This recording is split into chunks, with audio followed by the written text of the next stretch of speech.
Private limited. So ఏంటి అరడ్ comer అంటే simple చెప్పాలంటే అసాల్ట్ రైఫిల్స్.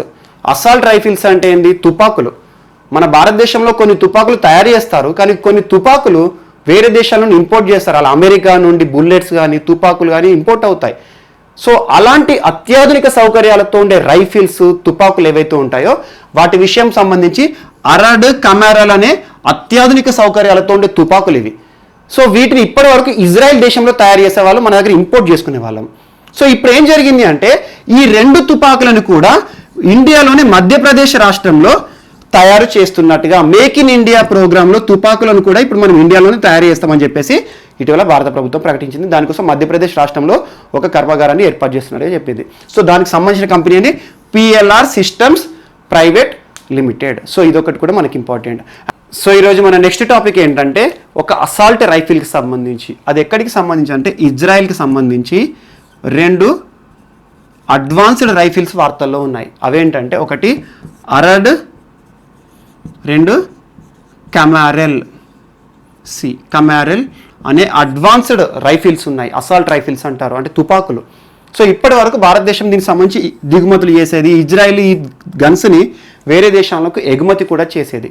కానీ ఈరోజు మేక్ ఇన్ ఇండియాలో భాగంగా మేక్ ఇన్ ఇండియా ప్రోగ్రాం తెలుసు మనకు, భారత ప్రభుత్వము ప్రతిష్టాత్మకంగా స్వదేశీ ఉత్పత్తులను పెంచాలి, విదేశీ ఉత్పత్తులపైన ఆధారపడకుండా మన స్వదేశీ ఇండస్ట్రీలకి, మన ఇండియన్ ఇండస్ట్రీస్కి మంచి అభివృద్ధి చేయాలి అని చెప్పేసి మేక్ ఇన్ ఇండియా ఉత్పత్తులు స్వదేశంలో తయారైన వస్తువులకు సంబంధించి ఒక ప్రోగ్రాము నరేంద్ర మోడీ గారు ప్రధానమంత్రి అయ్యాక చేపట్టడం జరిగింది. అలా మేక్ ఇన్ ఇండియా అనేది ఇటీవల కాలంలో చైనా వస్తువులపై బ్యాన్ వేసిన తర్వాత అత్యధికంగా మేక్ ఇన్ ఇండియా అనే పదం మళ్ళీ మనం వింటున్నాం.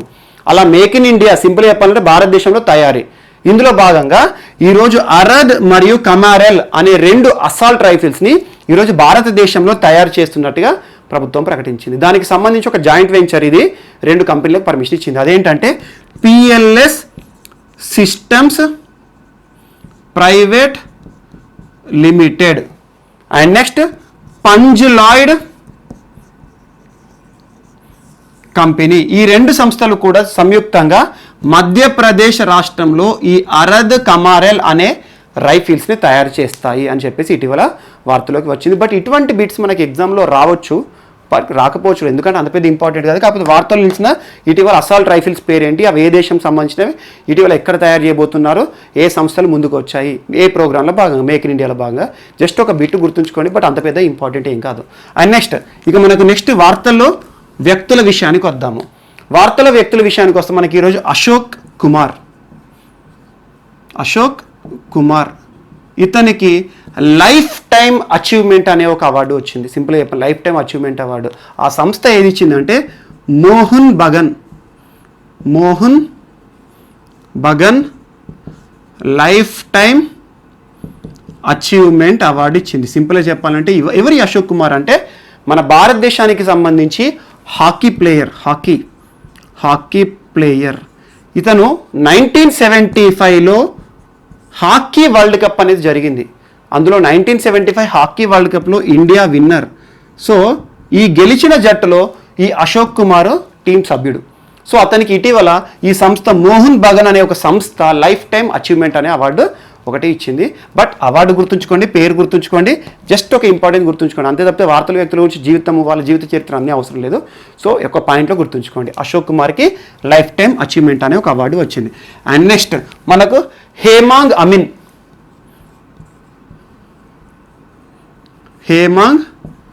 అమీన్ ఇతను ఎందుకు వార్తలు నిలిచాడని మనకు తెలుసు. క్రితము జూలై 9th రోజున BCCIకి సంబంధించి, BCCI అంటే మన భారతదేశంలో క్రికెట్కి సంబంధించి అత్యున్నత సంస్థ, క్రికెట్ పర్యవేక్షణ చేస్తుంది.